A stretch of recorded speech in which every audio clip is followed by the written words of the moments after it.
Dia novamente. Nós estamos na sequência de exposições do Evangelho de Lucas. Eu peço que você abra a sua Bíblia, no Evangelho de Lucas, no capítulo 3.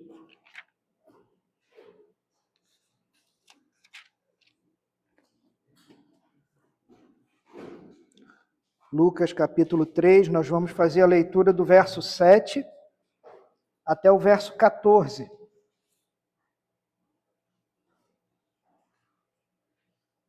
texto está projetado aqui vai ser projetado no Datashow. Tanto a leitura que a Edna fez para nós, quanto esse texto de Lucas, está na versão da Almeida, século 21. E optei por usar essa versão de propósito hoje, porque acho que traz realmente uma excelente explicação e tradução para nós hoje. Vamos ler então a palavra do Senhor a partir do verso 7, Lucas capítulo 3. Diz assim a palavra do Senhor: E João dizia às multidões que vinham para ser batizadas por ele: raça de víboras, quem vos ensinou a fugir da ira futura? Produzir frutos próprios de arrependimento, e não comeceis a dizer a vós mesmos: Abraão é nosso pai. Porque eu vos digo que até destas pedras Deus pode dar filhos a Abraão.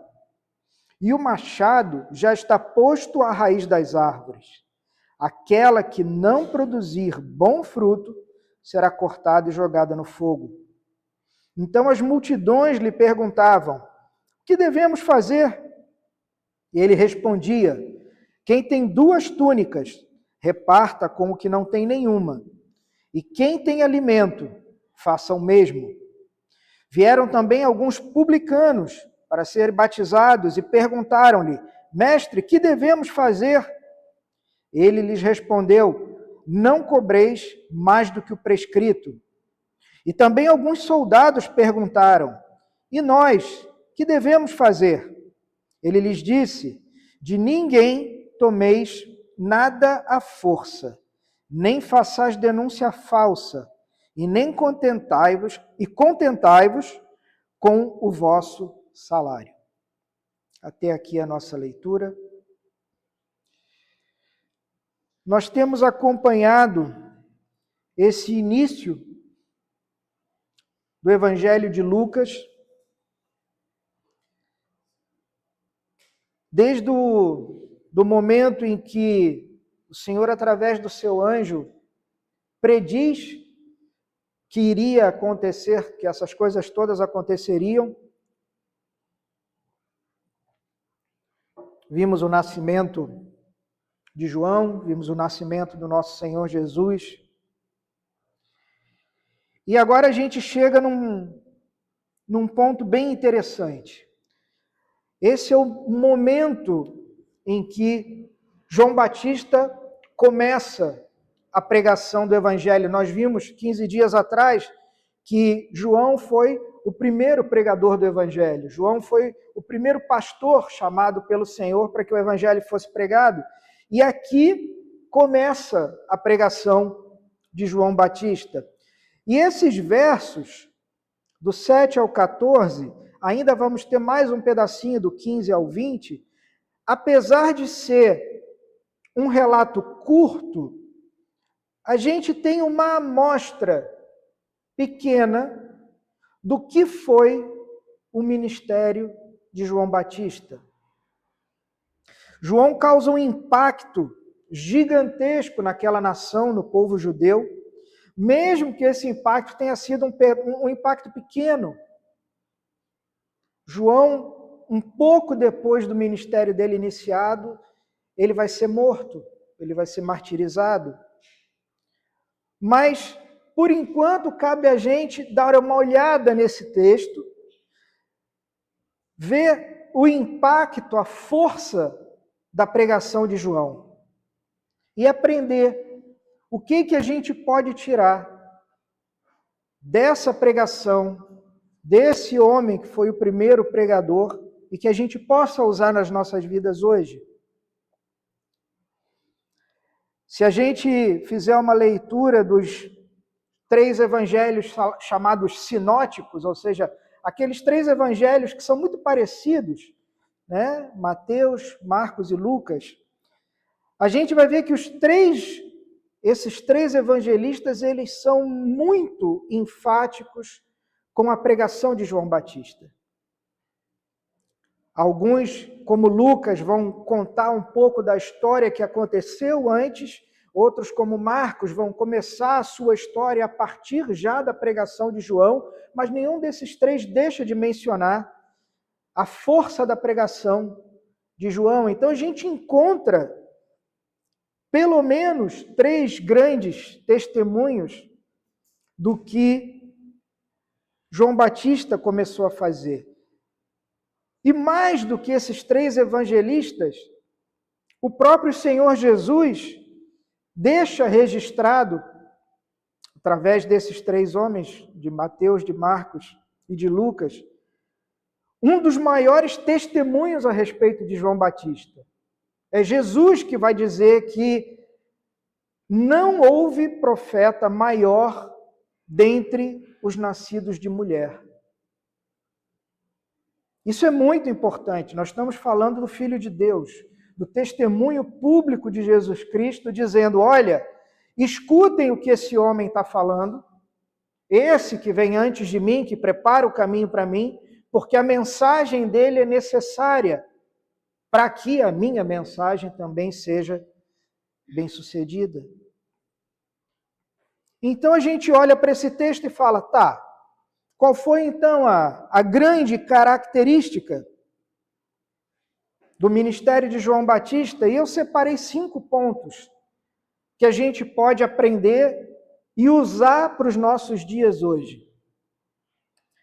E o primeiro que chama a atenção, logo no início, quando a gente começa a ver o verso 7, é a coragem com que João se dirigia àquelas multidões que estavam vindo até ele para serem batizadas. Se a gente olhar o relato de Mateus, Mateus vai usar essa mesma narrativa, mas dizendo a respeito dos fariseus. Os fariseus vieram a João para serem batizados. Aqui Lucas fala de multidões que vieram a Jesus. Ele não especifica quem eram essas pessoas, mas a resposta que João dá quando vê aquelas pessoas indo a ele para fazer o que nós chamamos de profissão de fé. Então, antes de nós batizarmos, nós fazemos, a pessoa repete uma profissão de fé para que seja algo público, seja algo, um testemunho público frente à congregação do compromisso que essa pessoa está assumindo.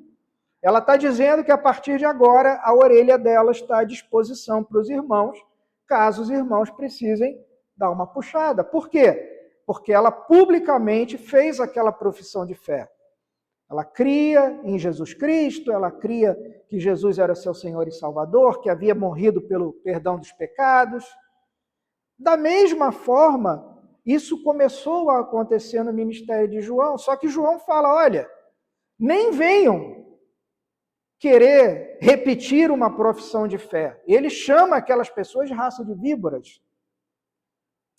João conseguiu ver na vida daquelas pessoas a podridão do pecado.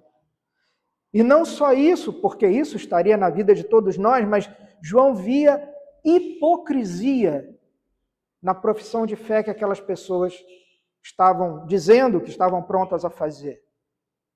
Elas, como os profetas já diziam no Antigo Testamento, você me louva com os lábios, mas você vive uma vida totalmente diferente daquela que você está dizendo aí, professando com os seus lábios. E quando João percebe isso, ele usa a linguagem adequada para chamar essas pessoas ao arrependimento. João não se deixa levar pelo sucesso João não estava nem um pouco preocupado se ele ia ofender alguém. João não estava preocupado com mimimi, com cancelamento. João não estava preocupado se alguém ia dizer, então eu vou embora. João não estava preocupado com nada disso. Aquelas pessoas que estavam se apresentando ali para serem batizadas, aquelas pessoas estavam espiritualmente doentes. Muito doentes. E João sabia que uma doença grave só pode ser curada com remédio forte. E a gente aprende, logo nesse iniciozinho do verso 7, que a gente precisa de mais pastores que preguem da maneira que João Batista pregava. Mas não só de pastores, a gente precisa de congregações que levem o evangelho adiante, que evangelizem, como João também estava pregando. Os púlpitos agora dos nossos dias, ele é marcado pelo medo de ofender. Por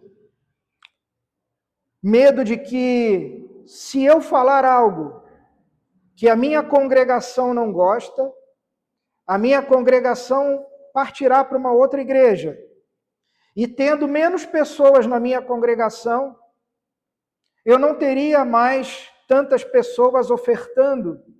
E assim o meu salário estaria em risco, assim as contas da igreja estariam em risco, e eu não posso me deixar ser apanhado por essas situações. Então eu continuo pregando aquilo que as pessoas querem ouvir.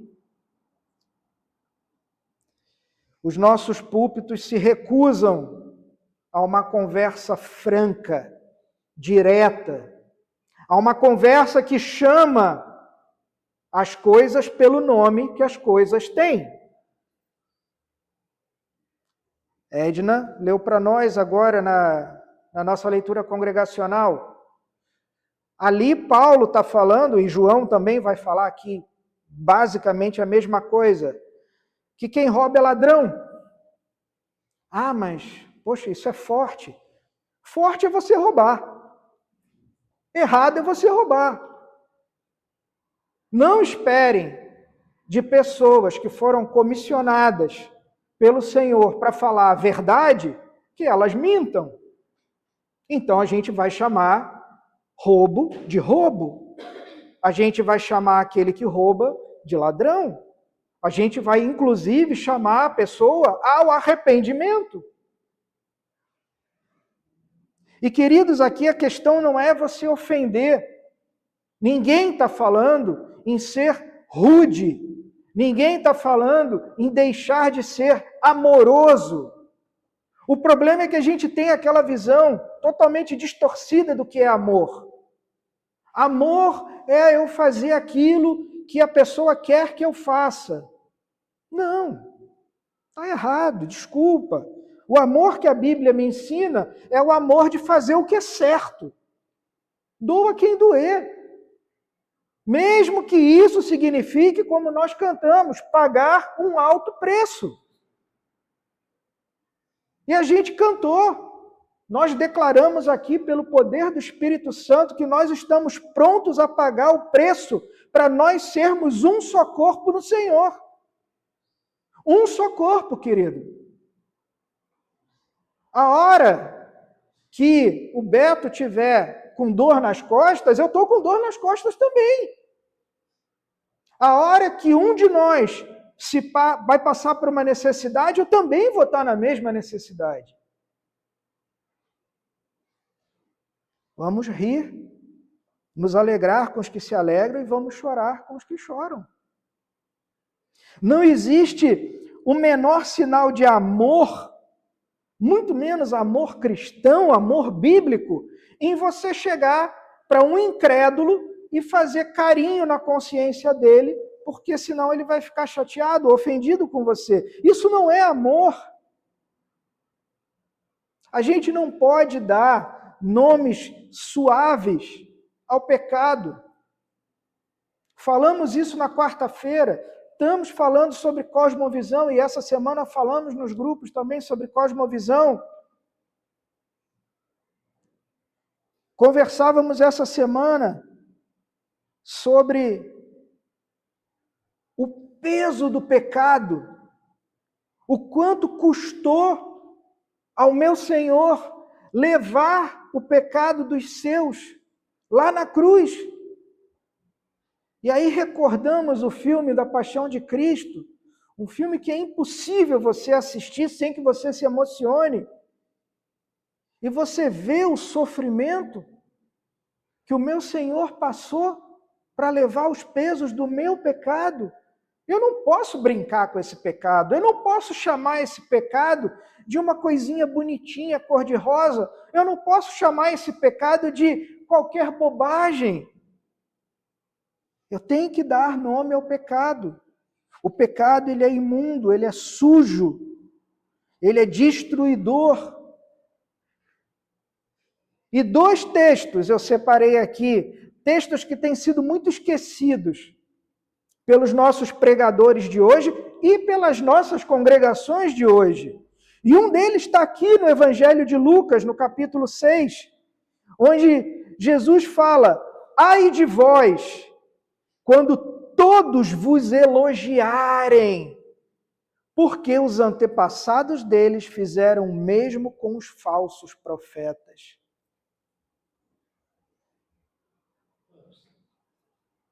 Cuidado. Outro texto que também está sendo esquecido, Paulo, quando escreve aos Gálatas, lá no capítulo 1 da carta aos Gálatas, ele vai dizer, e ele diz à igreja da Galácia: pois será que eu procuro agora o favor dos homens ou o favor de Deus? Será que eu procuro agradar a homens? Se eu estivesse ainda agradando a homens, eu não seria servo de Cristo. A gente foi chamado a ser discípulo. Nós vimos isso essa semana. Mateus 28, a grande comissão. A gente foi chamado a ser discípulo e a fazer novos discípulos. Então, se eu sou servo de Cristo, eu não devo nem imaginar a possibilidade de agradar a homens. Eu tenho que agradar ao meu Senhor. Não cantamos aqui? Eu sei que foi pago um alto preço. Não foi pago um alto preço? Pois é. Nós éramos escravos de quem? Do pecado, do mundo, de Satanás. E aí alguém libertou a gente, não foi? A gente já aprendeu lá quando Paulo usa aquela palavra que nós fomos redimidos. Isso é um termo jurídico, né? É um termo onde alguém foi lá e paga um resgate para ter aquela pessoa de volta. Então alguém pagou um preço. A gente não se lembra, né? Se alguém pagou um preço e eu fui liberto, agora eu sou escravo de outra pessoa, não é verdade? Então eu sou escravo de Cristo.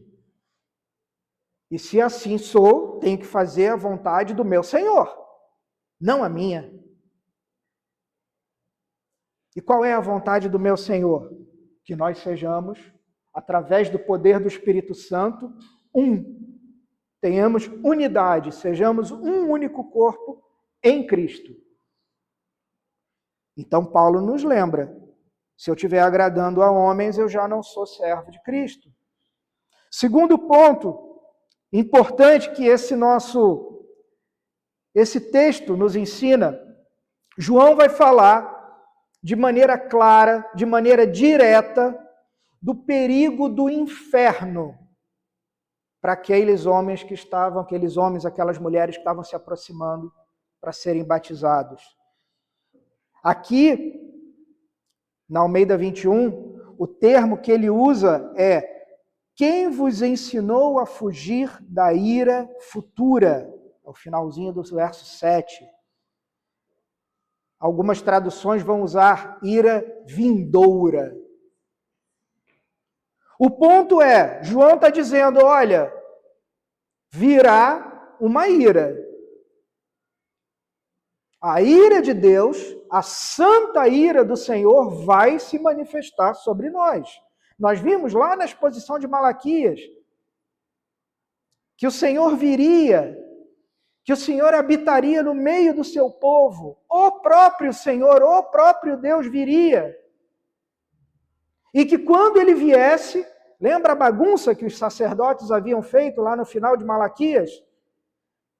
E aí, quando o Senhor viesse, ele ia começar a faxina. E Malaquias diz que ele começaria a faxina por onde? Pela sua casa. Ele estava vendo o mal acontecendo, ele estava vendo os ímpios, né? Fazendo a bagunça e nada acontecia com os ímpios, lembra?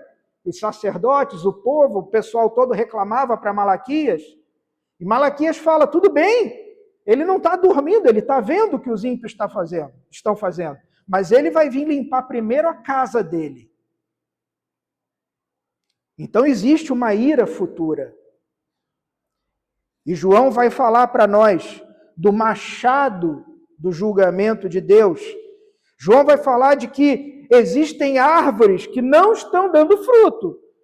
E que como essa árvore não dá fruto, essa árvore vai ser cortada e lançada ao fogo. Ou seja, o tema aí, inferno, ira futura, inferno, condenação, juízo, isso tudo é sempre muito ofensivo, né? A nossa natureza pecaminosa, a gente não gosta, né, de ouvir. Até a palavra inferno, até às vezes quando a gente fala Satanás, o diabo, os demônios, as pessoas já ficam, não gosta, né? E geralmente os pastores que falam sobre esse tema são justamente os pastores que são chamados de violentos, insensíveis, e essa aqui, com certeza, de que nós somos muito rigorosos. Como se alguém chegasse para a gente e falasse, olha, vocês levam muito a sério esse livro aqui, né? Mas como que eu não vou levar? Se fui chamado para ensinar aos meus irmãos a mensagem desse livro, e é óbvio que as mensagens aqui são mensagens de amor e esperança, mas eu preciso, para falar do amor e da esperança, lembra de quarta-feira? Antes da alegria tem que vir o quê? A tristeza. Se eu não sentir tristeza pelo meu próprio pecado, como que eu vou dar valor à alegria que vai vir da salvação do Senhor? As pessoas querem ouvir aquilo que faz coceirinha no ouvido, aquilo que agrada. As pessoas gostam de autoajuda. As pessoas querem ouvir sobre prosperidade, mas ninguém quer ouvir a respeito da ira de Deus. E aí João Batista se levanta dizendo, olha, vai vir uma ira vindoura aí. E o que vocês estão fazendo? Vocês estão brincando? Vocês não vão dar fruto de arrependimento? Vocês vão ser cortados e vocês vão ser jogados ao fogo. A gente sempre repete a mesma coisa, Beto gosta muito de falar sobre isso. Só tem dois caminhos. Ou você vai para a eternidade com o Senhor, no céu, ou então você vai à eternidade, longe do Senhor, para o inferno. Não tem uma terceira alternativa. A Bíblia só me dá essas duas opções. Então, se a gente quer amar ao nosso próximo, a gente quer causar algum bem às pessoas, às almas que estão ao nosso redor, então a gente não pode deixar de falar sobre o inferno. A gente tem que falar, a gente tem que bater as portas e dizer, acorda, escuta, o Senhor está te chamando, está aqui, Ele grita, abre a tua Bíblia. Não estou escutando o Senhor não fala comigo.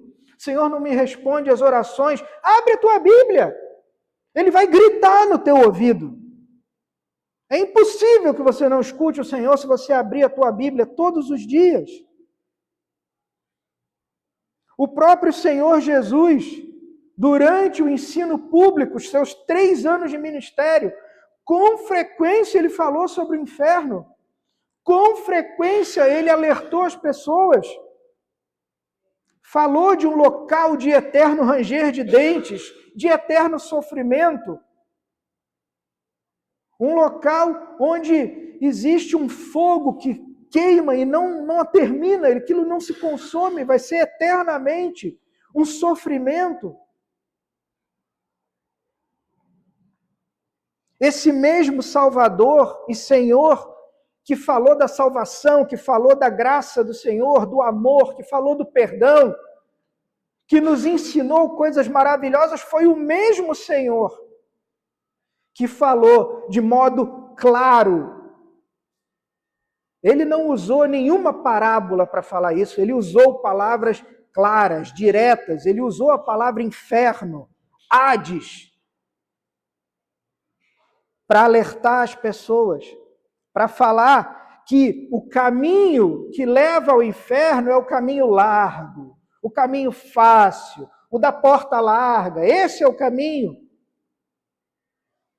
E ele disse que o caminho dele, o caminho para ser discípulo dele, era o caminho difícil, era o caminho da perseguição, era o caminho que não tinha atalho, era o caminho estreito, era a porta estreita, que poucos passariam por esse caminho.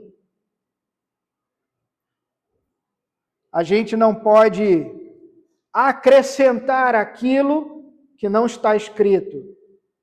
Mas eu também não posso querer dar um ar de mais amor, de mais caridade do que a própria Escritura já me dá. Nós somos chamados a pregar a Escritura. Só a Escritura. Nada além da Escritura. Nada a mais, nada a menos. E essa linguagem que João Batista usa é uma linguagem que tem que estar gravada no nosso coração. Lembra de Paulo quando escreve aos Romanos, quando Paulo fala, eu não me envergonho do Evangelho. Por que muitos de nós, e nós aqui, não falo da nossa congregação, mas nós cristãos, por que parece que tem momentos que temos vergonha da nossa fé? A gente não pode nunca se envergonhar da nossa fé. E porque nós não nos envergonhamos, nós não podemos nos calar. E precisamos falar, olha, existe uma ira futura. O Deus que é amor é o mesmo Deus que é santo, que é justo. E por ser justo, ele não pode ver o que está sendo feito de errado e ficar parado sem fazer nada. Ele virá, a ira é certa. A ira virá sobre todos aqueles que não se arrependerem. E não falar sobre esse assunto é uma traição às almas, às pessoas. Quantas pessoas o Senhor coloca na nossa vida todo santo dia, que passam por nós, quantas oportunidades a gente tem de abrir a nossa boca e dizer, olha, o caminho que você está trilhando é um caminho que leva à morte. Nosso trabalho é encorajar as pessoas a não permanecerem no erro. É incentivar as pessoas. Olha, vocês precisam deixar de acreditar na mentira mais antiga do mundo. A primeira mentira, a maior de todas, que Satanás abriu a boca para dizer, vocês têm que abrir os ouvidinhos de você e não cair na mesma conversa. Porque a primeira mensagem, a mentira mais forte de Satanás Lá no jardim, quando ele virou para Eva e disse: com certeza vocês não morrerão. Tem gente que continua andando, vivendo como, não. Certamente não vai acontecer nada com a gente. Isso é tudo bobagem. A gente continua acreditando na mentira mais antiga do diabo. Nosso melhor amigo é aquele irmão, irmã, é aquele pastor que vai falar do perigo de forma aberta para nós, que vai nos alertar e dizer: olha, fuja da ira vindoura, que é a mensagem de João.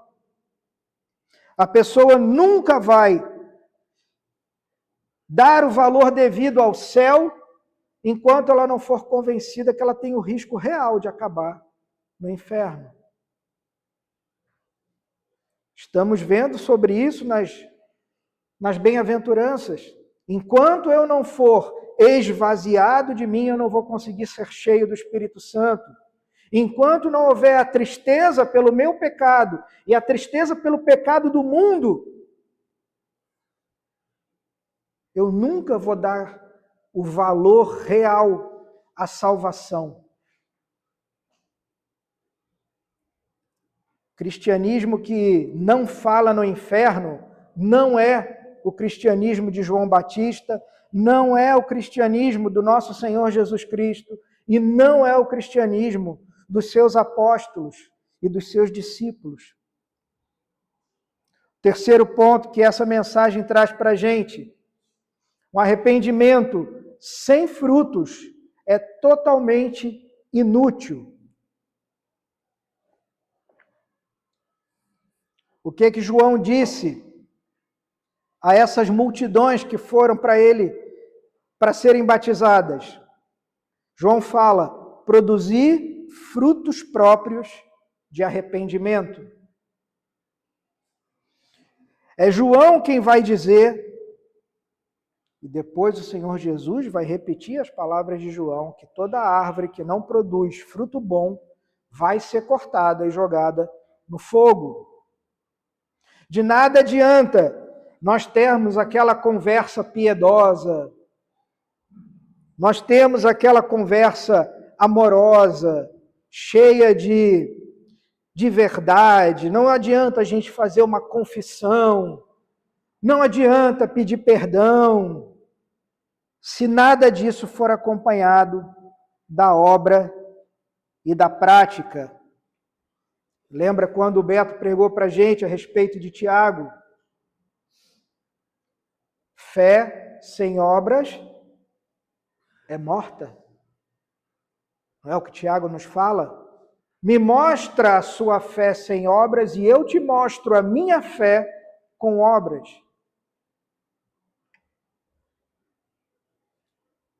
Não adianta a gente continuar dizendo com os nossos lábios que eu me arrependo, eu me arrependo, eu me arrependo, se eu não for, ou se eu não conseguir demonstrar esse arrependimento através do meu viver, de forma prática. Porque cada vez que eu falo isso, que eu peço perdão e que a minha vida continua sem mudança, a minha consciência vai ficando cada vez mais cauterizada, o meu coração vai ficando cada vez mais endurecido, até chegar no ponto em que eu simplesmente não me incomodo mais. Vou fazer mesmo, não estou nem aí. É pura hipocrisia. E se a gente não conseguir demonstrar que essa tristeza do arrependimento de maneira prática, abandonando o pecado, então é hipocrisia. A prática aqui é a alma do arrependimento. Somos chamados a nos arrependermos.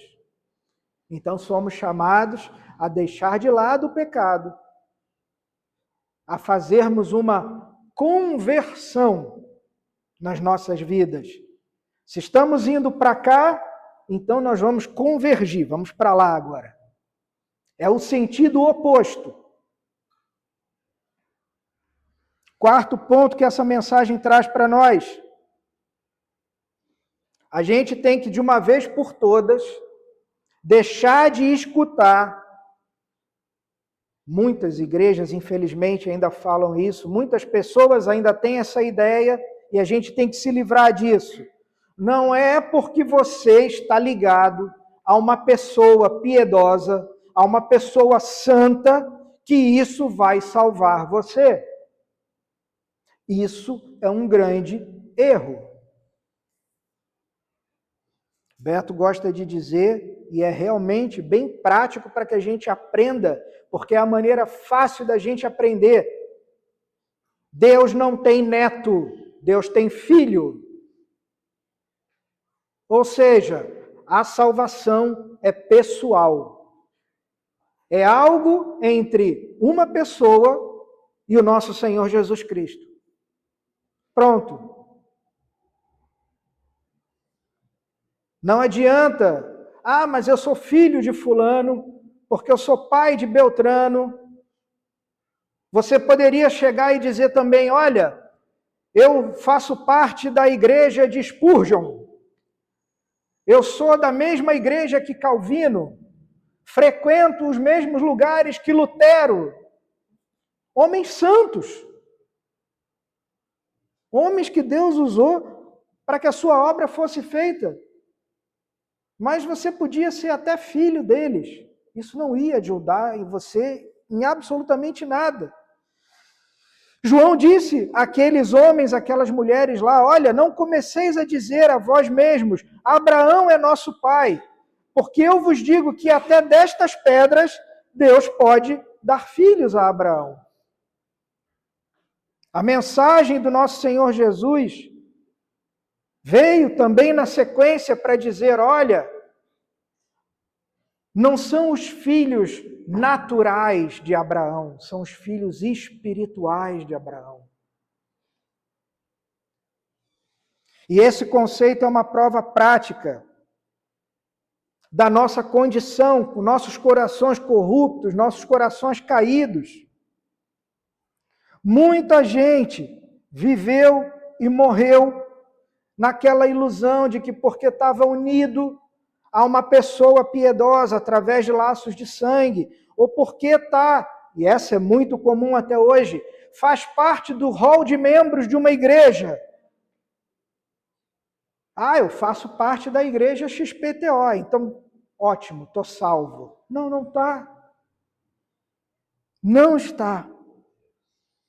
O verdadeiro cristianismo vai salvar as pessoas de maneira individual. E aí eu pergunto a você, e nós estamos aprendendo sobre cosmovisão, primeira carta de Pedro, qual é a nossa esperança? No que a gente crê? Somos verdadeiros discípulos de Jesus Cristo? Porque esses vão ser os únicos pontos que vão importar para a nossa salvação.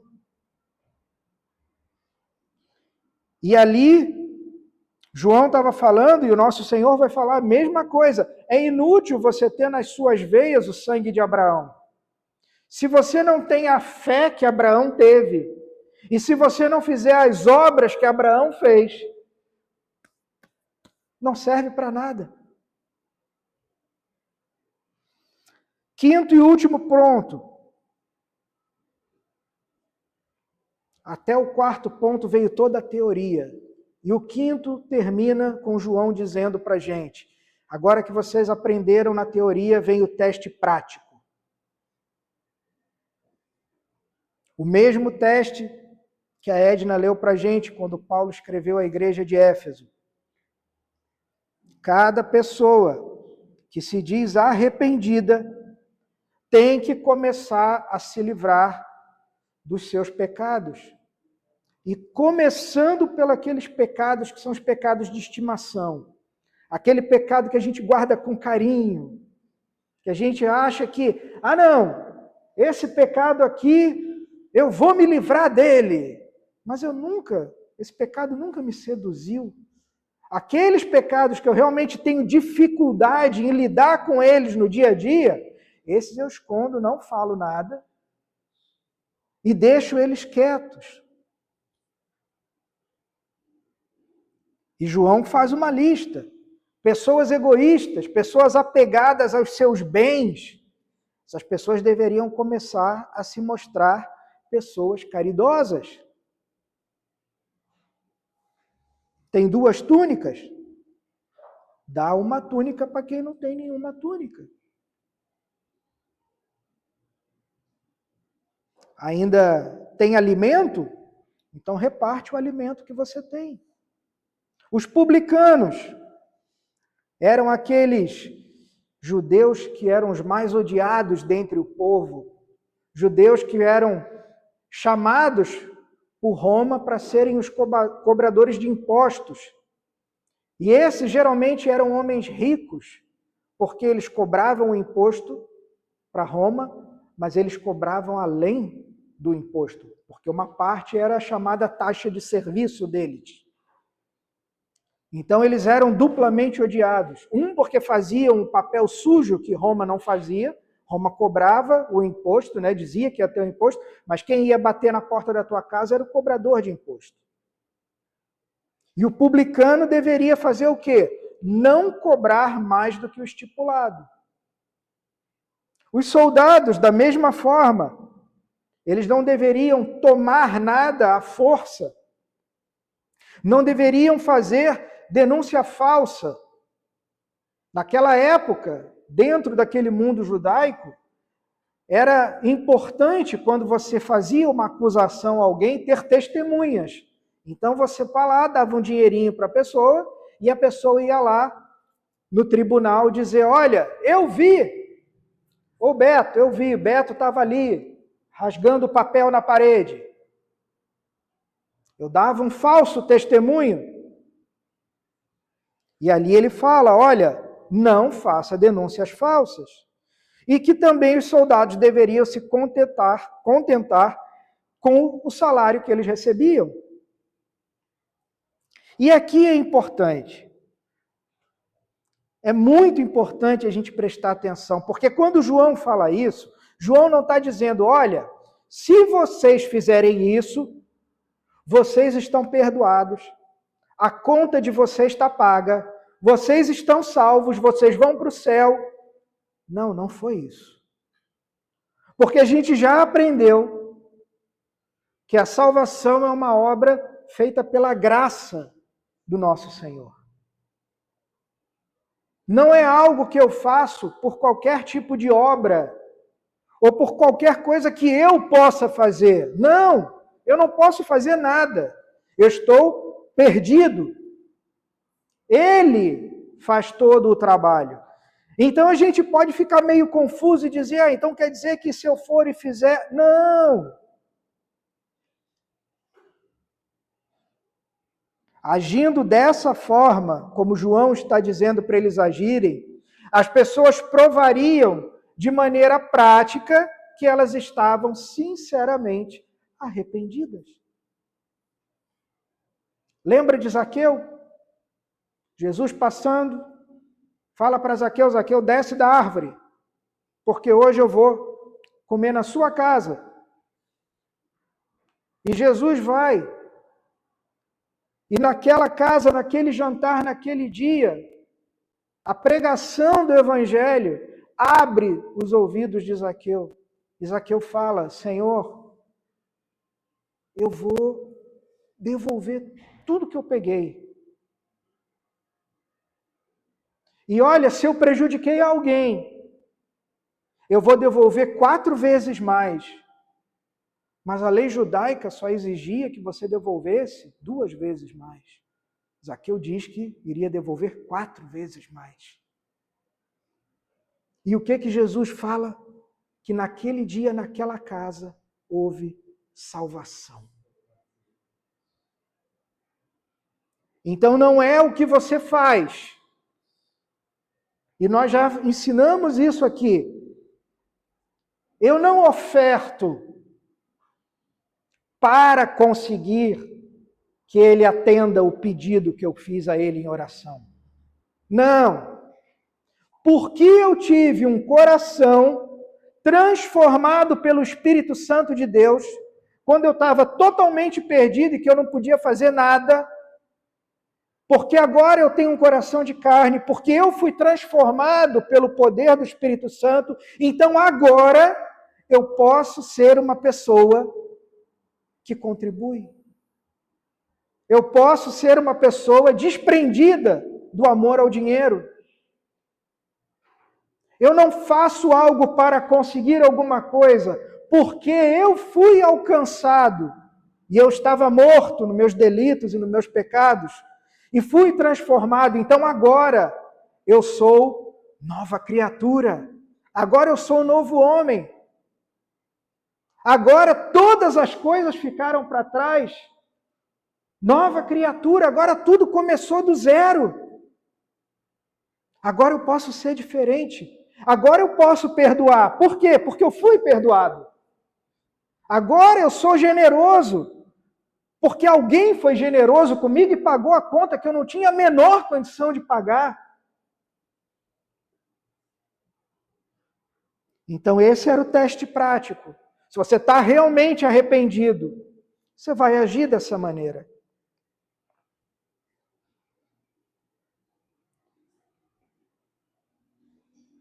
Que outras aplicações a gente tem nesse texto?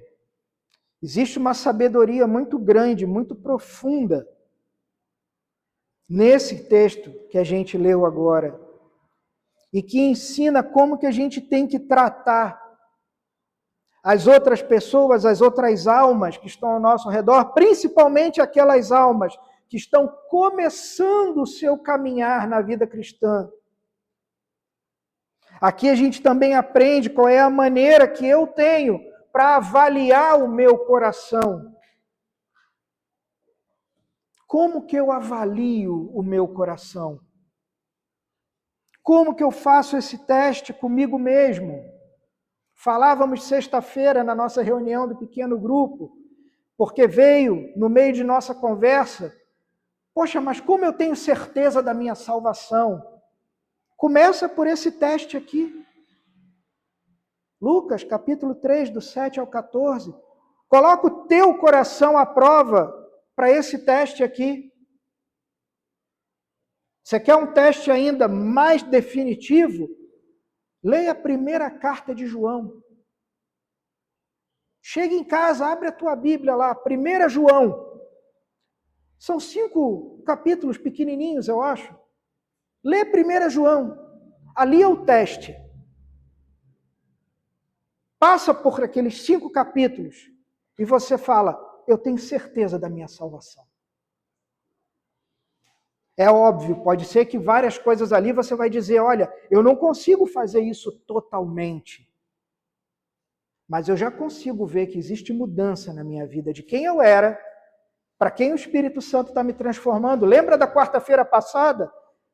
Existe a guerra dentro de você, do velho homem, com o novo homem que o Espírito Santo colocou, daquela velha mulher com a nova mulher que o Espírito Santo criou. Existe essa tensão, existe essa guerra, todo santo dia, em todo momento. Lembra de Paulo, miserável homem que eu sou, eu quero fazer uma coisa, mas não consigo. Você vive dessa maneira? Então é sinal, sim, de nova vida. Precisamos abandonar os pecados, abandonar aqueles pecados que são de estimação. A gente tem que partir para cima desses pecados com toda a nossa força. A gente tem que declarar guerra contra eles. Esse é o primeiro passo para a gente mostrar que estamos agindo de maneira séria, estamos no caminho correto, estamos no caminho estreito, rumo àquela porta estreita. Estamos levando a sério esse exercício de, como falamos na quarta-feira, nos colocarmos na frente daquele espelho, aquele espelho que mostra realmente quem nós somos, mostra a nossa alma da maneira que é. Todo final de dia, lembra? Se coloca na frente daquele espelho e você se olha, vê tudo o que você fez. Sinta nojo do pecado que ainda habita dentro de você. Como Paulo falava, eu não quero isso. Eu sofro dessa maneira porque eu não quero, mas eu continuo fazendo o que eu não quero. E faça isso de maneira honesta. Faça isso de maneira sincera. Como o profeta Malaquias falou naquela profecia, vamos começar a faxina pela nossa própria casa. Vamos levar a sério as advertências que a palavra de Deus tem trazido para nós. Se você está aqui hoje, se você está escutando isso, é porque ainda dá tempo. Porque vai chegar um dia, e a gente não sabe o quanto esse dia está longe ou não, mas vai chegar um dia que a gente vai ser, sim, tão perseguido que a porta daqui vai fechar, que isso daqui não vai mais existir. Vai chegar um dia onde a gente não vai mais poder andar com esse livro na mão.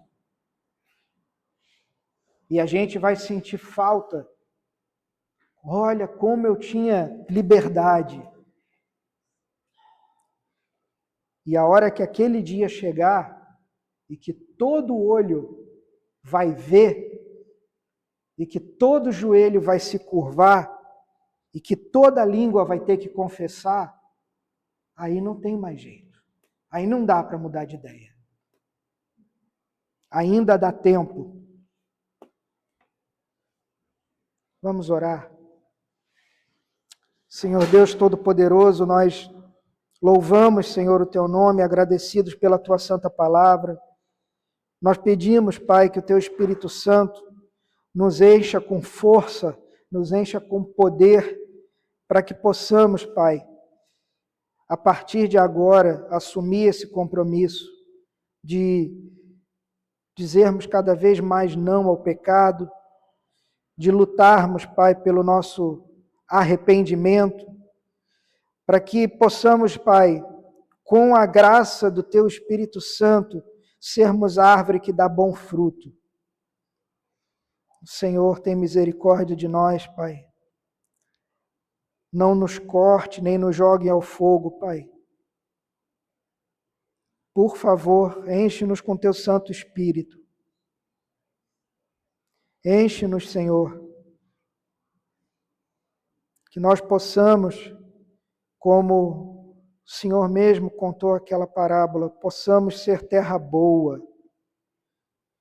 Aquela onde a semente encontra condições ideais, aquela onde nós damos fruto a 100 para 1. Pedimos que o Senhor nos abençoe, nos guarde, que o Senhor continue provendo conforme o Teu desejo, que o Senhor continue nos dando aquilo que o Senhor sabe que nós precisamos, Pai. É o que nós te pedimos, agradecidos no nome santo do nosso Senhor Jesus Cristo. Amém? Vamos receber a bênção. A gente tem um tempinho ainda para mais um cafezinho.